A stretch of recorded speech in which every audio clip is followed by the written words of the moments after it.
ابا هريره رضی الله عنه ډیر جلیل القدر صحابي دی. مریض نو په ژړا سو. یو صحابي ورته وویل یا ابا هريره ما یبکیک، اے ابا هريره ولې ژاړې، چش دې ژړوي؟ نو حضرت ابا هريره رضی الله عنه ورته وایي اما انی لا ابکی علی دنیاکم هذه، زه ستاسو پر دې دنیا نه ژاړم چې زما څخه اولاد پاتېږي، کور پاتېږي، یا جایداد و دنیا و مال راڅخه پاتېږي، ولکنی ابکی علی بعد سفری، لیکن زه پر دې ژاړم چې سفر مې ډېر اوږد دی او ډېر غټ سفر مې په مخ کې دی چې هغه قبر دی او د آخرت ورځ ده او حساب و کتاب دی.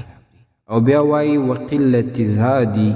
او په دې ژاړم سفر مې ډېر اوږد دی خو لیکن توشه مې کمه ده، د سفر لپاره چې مې کم څه راسره دي هغه کم دي. موږ او تاسې چې د 5 ورځو لپاره سفر کوو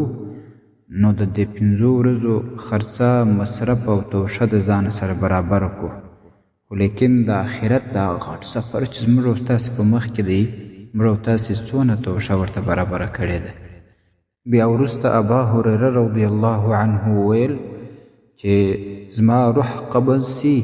او له دنیا سترګې پټې کم، بیا زه په دې نه یم خبر چې زه به د جنت خواته بیول کېږم او که د جهنم خواته، پر ما به د جنت زیری کېږي او که به د جهنم زیری را باندې کېږي. دا هغه جلیل القدر صحابي چې د رسول اکرم صلی الله علیه و آله وسلم سره بیخي ډېر زیات وخت پاته سوی دی، خو زموږ او ستاسې پر حالت باندې ډېر سخت افسوس دی چې زموږ او ستاسې سره د آخرت فکر ډېر کم دی او د آخرت د دې اوږده سفر لپاره مو توشه ډېره کمه ده. باید آخرت لپاره کار وکړو، فکر وکړو، د خپل د دې غاټ سفر لپاره توشه برابره کړو او د دې دپاره توشه برابره کړو، اعمال وکړو چې د مرګ وروسته د جنت زیری را باندې وسي. درنو اوریدونکو، تاسو د مفتي حکیم الله صابر الحنفي صاحب و اصلاحي بیان ته غوږ واست چې د معارف الاسلام ادارې لخوا نشر سو.